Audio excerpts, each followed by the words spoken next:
Communication is really a two-way street.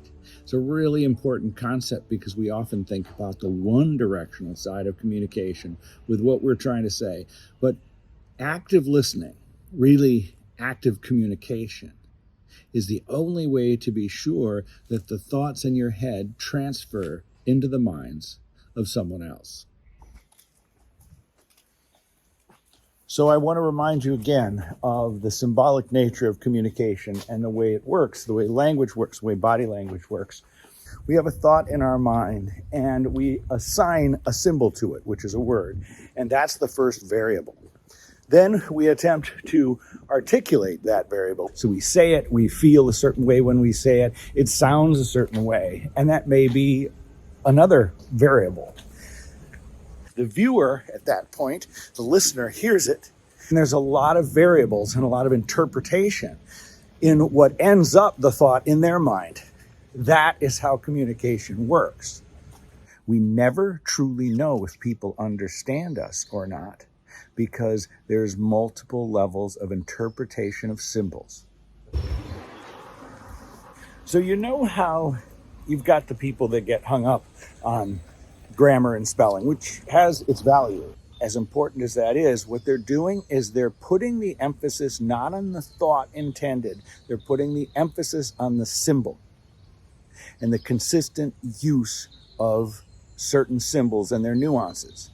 What I want to advocate for is really putting the emphasis on the intended thought.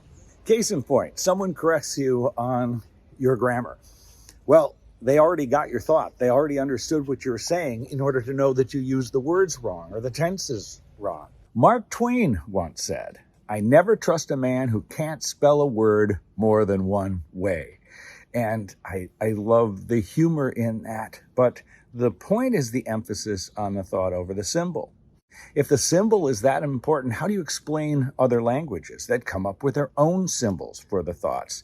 Mr. Twain also said he didn't really have a lot of respect for good spelling because when people spelled a little bit more casually, a little bit more in their own way, it revealed aspects of their character, of their expressiveness, and he felt that he got a better read on people.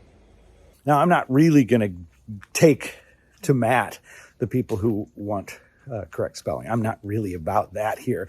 What I'm trying to be about is the idea that expression is really a combination of symbols translated by different people, and you have to look at the two-way street of communication in order to get anywhere close to transferring your thoughts to someone else.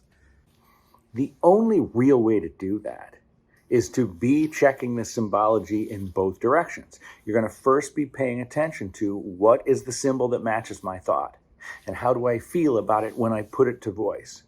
And secondly, I'm going to try to get the other person to give back to me what they got. What did the symbols mean to them? And I want to hear when they restate my point of view if their symbols match up with mine. It comes down to the emphasis on the thought itself and not the symbols used to express it. And that iterative process is the only real way to get something like true communication.